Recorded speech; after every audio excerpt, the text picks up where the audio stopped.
Yan na po, hinatulan na ng reclusion perpetua ng Manila RTC Regional Trial Court Branch 11. 10 miyembro ito ng Aegis Juris Fratmen. Kaugnay ito sa pagkamatay sa hazing. Kung inyo pong maalala, siya po yung biktima po ay si UST Law Freshman Horacio Atio Castillo III. Sa desisyon ni Manila RTC Branch 11 Acting Presiding Judge Shirley Magsipok Pagalilawan, kabilang sa mga hinatulan ng habang buhay na pagkakakulong sina Arvin Balag, Min Wei Chan, Axel Munrohipe, Oliver Jan Audrey Onofre, Joshua Horiel Macabali, Ralph Trangia, Robin Ramos, Jose Miguel Salamat, Daniel Hans Matthew Rodrigo at Marcelino Bagtang.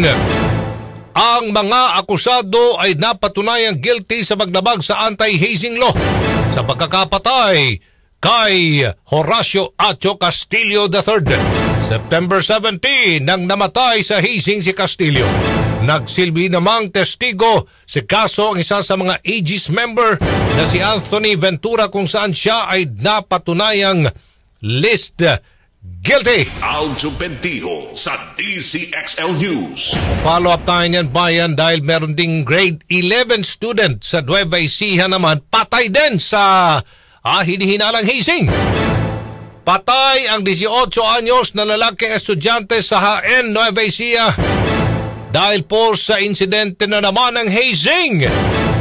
Ay kinilala ng pulisya ang biktima na si Ren Joseph Bayan. Bandang alas 10:20 ng gabi nitong linggo, Setyembre 29, iniulat ng tiyahin ng biktima sa HN Municipal Police Station. Ng kanyang pamangkin ay namatay dahil po sa hazing. Anya sinabi ni Ren Joseph na siya ay sasailalim daw sa final hazing sa San Leonardo na isasagawa ng isang fraternity. At ayon pa sa kanya at sa ilang mga saksi, dinala ng mga sospek ang wala ng buhay na katawan ni Ren Joseph sa kanilang bahay sa Barangay San Pablo, HN, bandang alas 5 na ng hapon. Humingi ng tulong ang HN Police sa SOCO para isagawa ang autopsiya at malaman ang sanhi ng pagkamatay nga ni Ren Joseph. Sa Facebook post, nagpahayag ng pagkikiramay ang San Pablo National High School sa pamilya ng kanilang nasawing estudyante. Si Aljo Bentijo sa DCXL News. Pa-follow up tayo niyang bayan, bakit hanggang ngayon meron pa ring mga bata, mga nasirang kinabukasan dahil po sa hazing na yan? Meron tayong mas pinigting na batas sa hazing. Bakit meron pa ring namamatay dito po sa hazing sa Pilipinas? Nakakalungkot.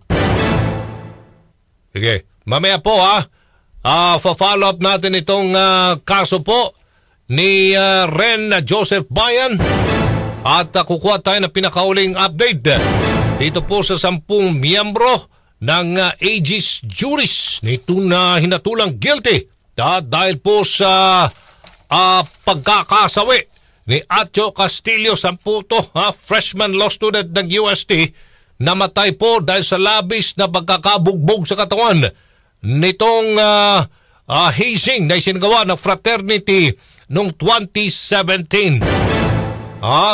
Yung nasabing 10 katao na tulang makulong ng reclusion perpetua, pagkakakulong ng hanggang 40 taon. Na inatasan din ng korte na sila magbayad sa mga naulila ni Castillo ng 461,800 para sa actual expenses, 75,000 bilang civil indemnity, 75,000 pesos bilang moral damages at 75,000 pesos bilang exemplary damages. Bayan ang nasabing halaga. May kikita pa ng interest. Meron pong interest rate na 6% per annum hanggang may sa pinalang desisyon na ito at mabayaran ng buo. Meron na talagang ulong gumulong Mula pa noong May 2018 ay nakakulong na ang 10 akusado sa Manila City Jail at ang unang paghatol ay naganap pa noong 2019 kung saan ang pangalang John Paul Solano na siya nagdala kay Castillo sa Chinese General Hospital napatunayang guilty po ng obstruction of justice ng korte na siya ay natulang makulong hanggang 4 na taon. September 16, 2017, pumasok sa fraternity si Acho Castillo. Isinagawa ang initiation rites sa Sampaloc sa Maynila, kung saan ay kinabukasan ay nasawi ito. Grabe. Dahil po hindi nakayanan ng katawan nito ang mga pasa sa katawan. Pinalo ng pinalo, sinaktan ng sinaktan.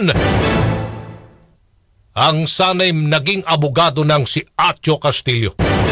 Nagsinungaling pa itong si Solano sa mga pulis kung saan sinabi niya na nakita lamang nito ang biktima sa gilid ng kalsada. Hindi niyo pong maalala na nakabalot po ng kumot.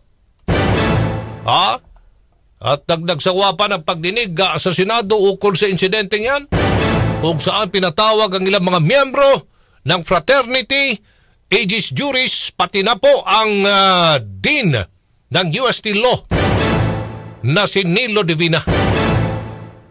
At noong 2022, nanagayin po ng petisyon sa korte ang 10 suspect na sinasabing wala daw sapat na ebidensya ang piskalya at namatay si Castillo dahil sa atake sa puso.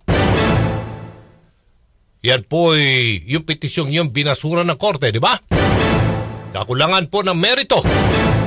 At ibinasura rin ng Court of Appeals ang petisyon na i-review yung pong inihain sa isa sa mga fraternity members na sangkot sa hazing kay Castillo. At dahil po dyan, bayan, na isa batas ang Republic Act number 11053, itong anti-hazing law ng 2018, isang revision ng RA number 8049 na pinatupad noong 1995. Yung batas na yan ay mabigat na kaparusahan po, pagkakakulong mula 12 years to 17 years. At magbabayad ng multa hanggang 1 milyong piso. Pagkabat nabunutan ng tinig ang mga magulang po ni Acho Castillo, nais naman ito na mapanagot ang eskwelahan UST dahil sa kapabayaan umano sa mga paglaganap ng hazing sa mga fraternity. Aljo Bendijo sa